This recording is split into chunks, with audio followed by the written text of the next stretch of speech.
One late night in Paris, Driss is driving his employer Philippe through the city. When waiting in traffic gets too boring, Driss breaks the speed limit and begins driving quite fast, dodging other cars and not caring about traffic signs. This causes the police to go after him, and Driss bets €100 that he can lose them, but after driving under a bridge, the cops catch up by ambushing them from both sides. Driss doesn't look too worried though, and this time, he bets €200 that he can get them an escort.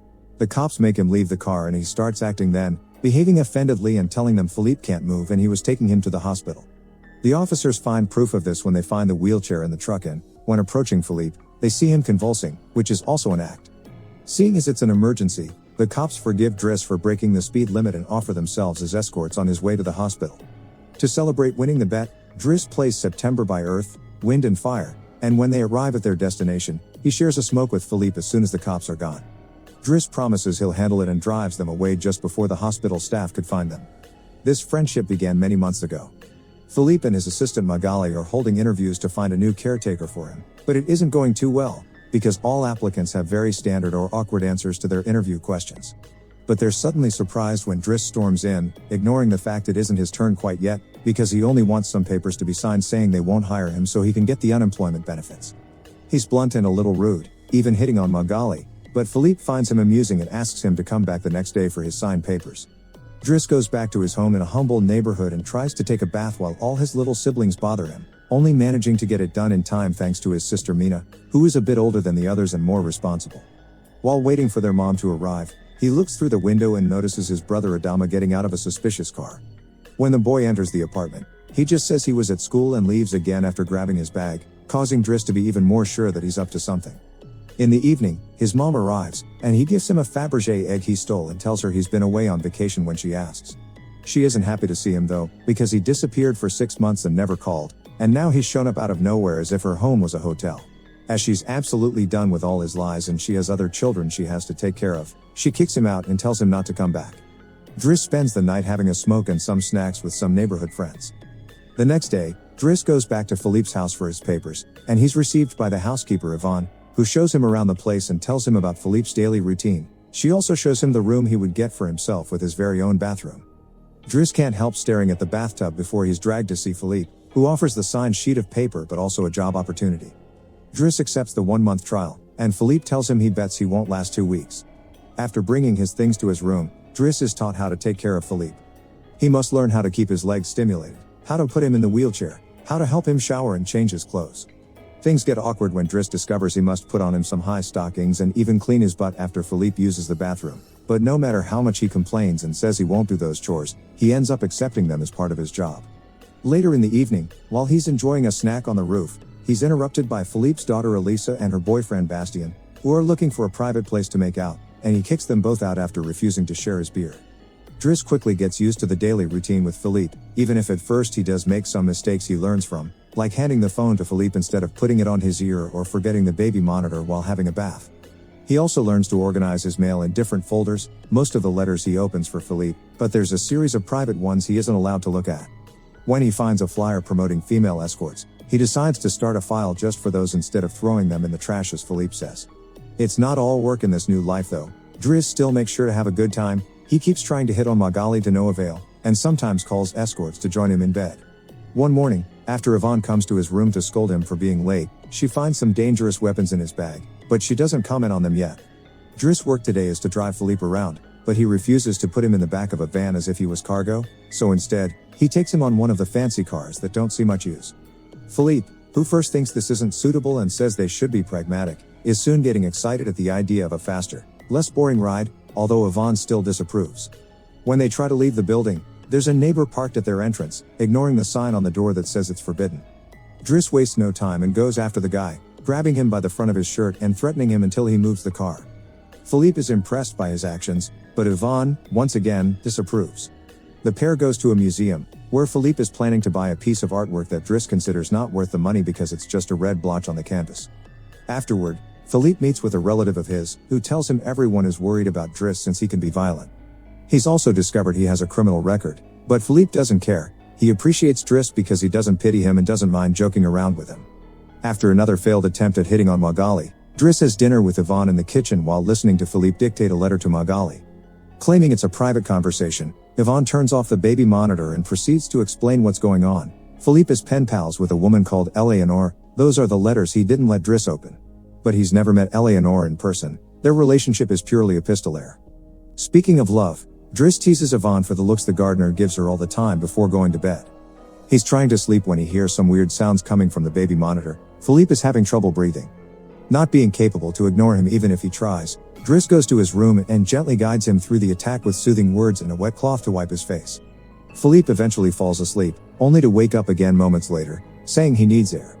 This time Driss doesn't hesitate. He puts Philippe on the wheelchair, covers him with blankets, and takes him out for a stroll by the river. This is the first time Philippe has seen Paris at night in a long time, and now he's more relaxed. He explains to Driss that the medicine can only do so much and he sometimes experiences phantom pain. When they see some girls walking by, Philippe also confesses he isn't capable of pleasuring a woman because of his situation, but he still can enjoy some satisfaction when he gets his ears massaged because they are sensitive zones. When the phantom pain threatens to appear again, Driss shares one of his joints with Philippe, who is skeptical at first but ends up loving it. Afterward, they go to a restaurant, where they joke around while sharing a meal, and Philippe decides to share more of his story. He met his wife when they were students, and shortly after they got married, she had 5 miscarriages and was diagnosed with an incurable, terminal illness. That's when they adopted Elisa. Philippe has always loved competitions, extreme sports, and speed, and a paraglider gave him that. It was during a paragliding session that bad weather caused him to crash and break his vertebrae, although he still thinks his real handicap isn't the chair but living without his wife. After joking around some more, Philippe remembers the date and realizes Driss has passed his 1-month trial, so he's now officially hired.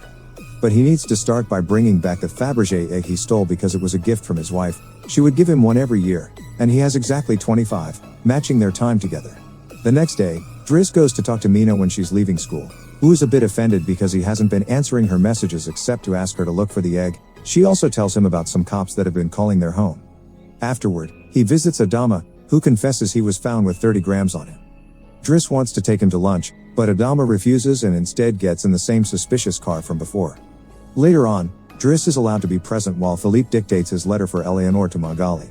He thinks this purple prose is very boring and that Philippe should be more direct. He's also baffled to hear that this has been going on for 6 months and they never exchanged pictures. When he finds her phone number on one of the letters, he takes it as a sign and calls her, obliging Philippe to take the phone and finally speak to her outside the written word. Their conversation goes so well, Philippe is now on the phone with her all the time, even right before he and Driss attend the opera, during which Driss laughs and makes fun of the costumes. The next day, Driss convinces Philippe to accept to exchange pictures with Eleanor and chooses one of him in the wheelchair. Afterward, while he's painting, Elisa bursts into his room to ask him for cigarettes and makes fun of him for trying to be artistic. Getting angry, he kicks her out before going to see Philippe, who is currently asking Yvonne to change the chosen picture for one of him when he wasn't quadriplegic. She hides the picture inside the escort file right before Driss burst in, complaining about Elisa and telling Philippe he needs to discipline her, something Yvonne agrees with. Philippe agrees to talk to her, but he's mostly surprised when Driss lets it slip that he's been painting. Days continue to pass, and the friendship between Philippe and Driss continues to grow. Driss takes him to play in the snow and brings him with him when he goes out for a run. Philippe gets him his first suit and scolds his daughter while Driss listens to him through the baby monitor. When Driss finishes his first painting, he shows it to Magali, who slaps him when he tries to kiss her. Philippe, however, likes the painting and promises he'll try to sell it. The two of them have a great time with each other, enjoying things like getting a faster car, sharing joints, and even hiring escorts together. When Philippe's birthday comes, he isn't very excited about it. Every year, he pretends to be surprised that they're throwing a party and has to meet with all these relatives that only come to see him on the date to check he's still alive. Philippe says it'll all be rather boring. While he and the guests enjoy some live classical music, Driss searches for Elisa, who is crying in her room after having taken some of Yvonne's pills, which won't kill her as she expected. The reason why she's sad is that Bastien broke up with her and called her a tart, so she asks Driss to talk to the boy, which he accepts to do for a price. Meanwhile, Philippe is showing Driss painting to his relative and manages to convince him to buy it for 11,000 euros. Driss goes back to the dining room and chats with Yvonne, who tells him Magali is in a relationship with someone named Fred, but things are rather rocky at the moment, giving Driss hope. As the party begins to die down, Philippe makes Driss listen to some of the most important songs in classical music history, but he could only joke in response. After the band is done, he brings his iPod and plays Boogie Wonderland by Earth, Wind and Fire before he starts dancing right in the middle of the floor. He's an incredible dancer and he even convinces the rest of the party to join him and dance with him, which Philippe enjoys watching. Later, when putting Philippe to bed, Driss opens Eleanor's latest letter to him. She sent her picture, showing she's rather pretty, and is telling him they should meet next week when she visits Paris. When the day of the date comes, Yvonne and Driss put Philippe through dozens of outfits until they find the perfect one. And since it's Yvonne the one that will take Philippe to the date, Driss uses his day off to visit Bastien and threatens him until the boy accepts to apologize to Eliza and to bring her croissants every day. He also asks him to fix his hair. Afterward, he visits his mother at work, but only to watch her from afar. At the restaurant, Yvonne and Philippe are waiting for Eleanor, who is very late. After waiting for an hour, Philippe gives up, calls Driss to ask him to take him away, and then leaves the restaurant without noticing Eleanor is arriving at the same time. That same night, Philippe takes Driss with him in his private plane and gives him the money he got for selling the picture, making him immeasurably happy. They make it to the countryside the next morning, and Philippe decides to go paragliding, dragging Driss with him as well. Driss doesn't want anything to do with it, but after initially freaking out, he ends up enjoying the experience. When they return home, Adama is there waiting for Driss and gets scolded when he sees the scars on his face. Adama will still not tell Driss what's happening in his life though, so Driss makes him wait in his room while he calls Mina to tell her not to worry and goes to put Philippe to bed. Philippe, however, isn't sleepy yet. After making Driss look at a painting with him, he asks him about his family, which Driss at first doesn't want to talk about, but eventually gives in. It turns out Adama technically isn't his brother and his parents aren't actually his parents, they're his aunt and uncle. They fetched him from Senegal when he was 8 because they couldn't have kids, and his real name is Bakari Bassari, but because other kids had that name, they called him Idris, and that became Driss. One day, his aunt miraculously was able to conceive, and after his uncle died, there were other men and more kids as well. In the same way Driss had talked to him about Elisa, Philippe points out that Adama needs discipline, so he fires Driss so he can be there with his family because he can't spend his whole life taking care of an old man. The next morning, after Bastien has brought his daily croissant while wearing a better hairdo, Driss packs his bags and gets ready to go.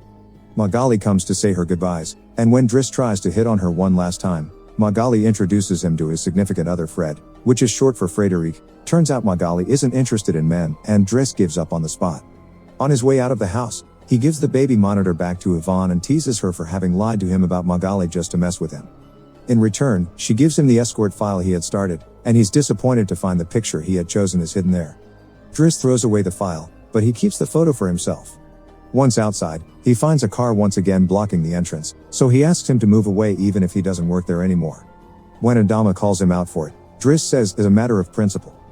A few hours later, the two brothers go pick up their mother at the station while back at the house. Philippe is having his first dinner together with his new caretaker, who is stuffy and boring, and Philippe decides to leave him without even having a bite.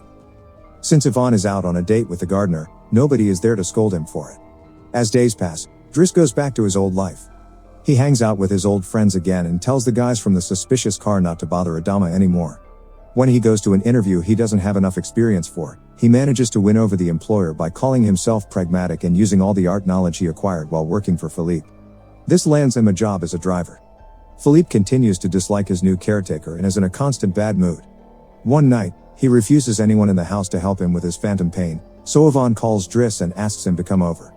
That's how they find themselves in the situation from the beginning, with the cops chasing after them first and escorting them to the hospital later. After that little adventure, Driss drives Philippe to the coast, and the sight of the sea helps Philippe calm down. Sometime later, Driss takes care of Philippe's overgrown beard before taking him to a restaurant for lunch, but he doesn't stay, because someone else will be making Philippe company today. Driss wishes him luck and finally gives him back his egg before leaving, and Philippe starts worrying about being alone until he sees who his date is, Eleanor, who is delighted to see him and doesn't mind the chair at all. The real Count Philippe Pozzo di Borgo now lives in Morocco. He has remarried and has 2 daughters. The real Driss, actually called Abdel Yasmin Seller, has his own firm and is also married with 3 children. The 2 men continue to be very close friends to this day. Make sure to subscribe and turn on notifications so you can watch more videos like this. Thanks for watching.